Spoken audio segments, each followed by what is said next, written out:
Heart check, shalom, peace. There have been times when I prayed, and honestly, it felt like God wasn't answering. I kept asking, I kept waiting, and I wondered, Lord, are you even listening? Maybe you've felt that way too. In today's gospel, a Canaanite woman begs Jesus to heal her daughter. At first, Jesus seems silent. Then he tests her faith, but she refuses to give up. She keeps trusting, and finally Jesus says, "Woman, great is your faith. Let it be done for you as you wish." You know what touches my heart is this: God's silence is not God's absence. Sometimes He's not rejecting us. He's strengthening our faith. And I've learned that faith is not believing only when prayers are answered. Faith is continuing to trust even when heaven seems quiet. Looking back, I realized God was never ignoring me.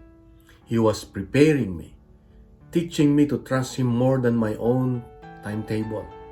Maybe today Jesus is saying to you and to me, don't give up. Keep praying.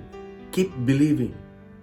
Because the prayer you're about to stop praying may be the one God is about to answer.